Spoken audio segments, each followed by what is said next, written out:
तो दोस्तों इस वीडियो में बात करना चाहूँगा प्रेमचंद के बारे में। प्रेमचंद की मैंने जो कुछ कहानियाँ पढ़ी थी वो अपनी क्लास में पढ़ी थी, जैसे स्कूल में 9th-10th में जो मैंने कुछ कहानियाँ पढ़ी थी वो बस अपने विद्यालय तक ही पढ़ी थी। उसके बाद से भी मैंने कुछ कहानियाँ पढ़ी थी, इंटरनेट से कोई PDF डाउनलोड कर ली, उसमें कुछ कहानियाँ पढ़ी थी। फ़िलहाल में मैंने एक प्रेमचंद की एक किताब है जिसका नाम है कफ़न एवं अन्य कहानियाँ, तो उसको भी मैंने पढ़ा था। उसमें भी काफ़ी प्रेमचंद की रचित काफ़ी बढ़िया कहानियाँ थी, काफ़ी बढ़िया कहानियाँ थी उसमें प्रेमचंद के द्वारा रचित। फ़िलहाल में मैं एक किताब पढ़ रहा हूँ जो कि प्रेमचंद का एक उपन्यास है जिसका नाम है गोदान। तो जो प्रेमचंद का जो लिखने का जो स्टाइल है और जिस तरीके से वो चित्रण करते हैं, जिस तरीके से पढ़ने के बाद जो इंसान समझता है वो इतना ज़्यादा सजीव चित्रण हो जाता है, जैसे कि वो चीज़ हमारे सामने ही हो रही है। मतलब बिल्कुल सरल भाषा का वो इस्तेमाल करते हैं और उनकी भाषा में एक गांव देहात की एक महक है, एक खुशबू है, एक और मतलब साहित्य के तो एक महान लेखक हैं ही, और उनके नाम को कोई इंट्रोडक्शन की भी ज़रूरत नहीं है। और जिस तरीके से वो लिखते हैं, जिस तरीके से उनका जो एक इंटेलेक्चुअल ब्रिलियंस दिखता है वो भी कमाल ही है।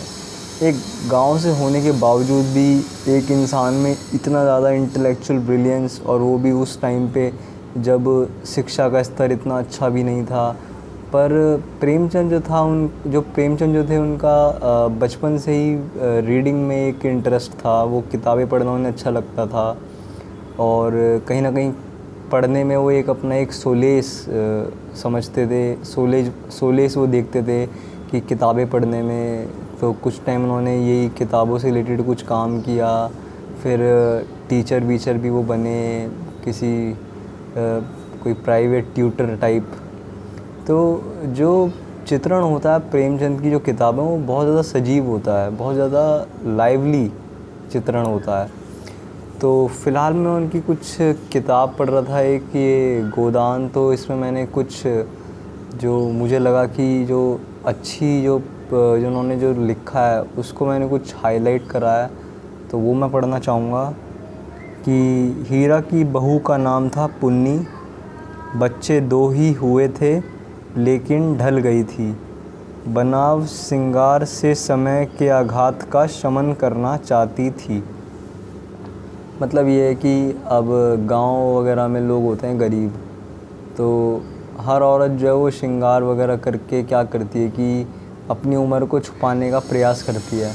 तो यही उन्होंने काफ़ी अच्छी तरीके से लिखा है, बनाव श्रृंगार से समय के आघात का शमन करना चाहती थी, लेकिन गृहस्थी में भोजन ही का ठिकाना ना था, श्रृंगार के लिए पैसे कहाँ से आते। इस अभाव और विवशता ने उसकी प्रकृति का जल सुखाकर कठोर और शुष्क बना दिया था, जिस पर एक बार गवड़ा भी उचट जाता था। तो एक और मैंने लाइन हाईलाइट कर रखी थी,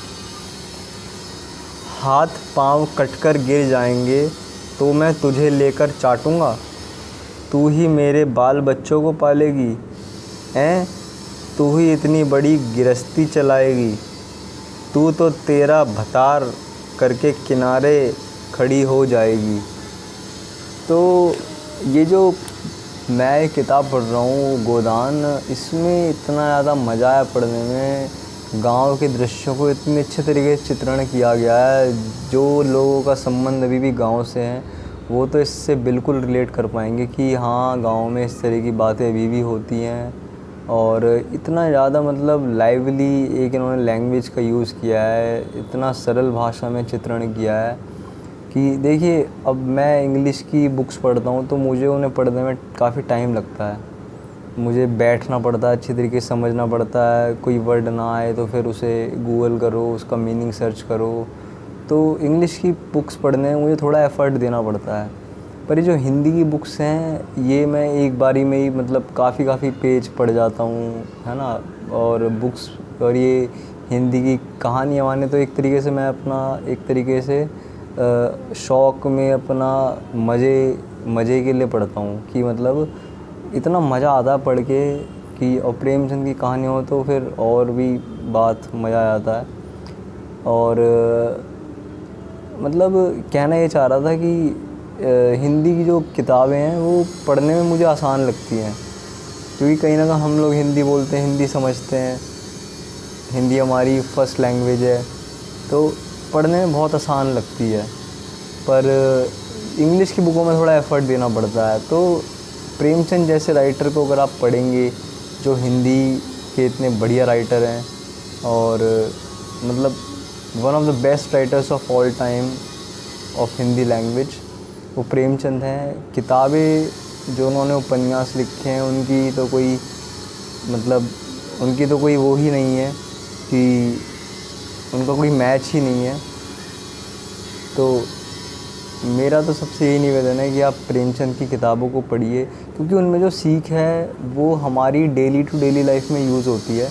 और कहीं ना कहीं जो उनकी जो कहानियाँ हैं, उन्होंने जो समाज को लेके जो व्यंग कसे हैं, और वो कहीं ना कहीं एक व्यक्ति को एक क्रिटिकल थिंकिंग प्रोवाइड करते हैं, और कहीं ना कहीं एक इंसान को अपने अपने को बेटर बनाने में योगदान है उनका।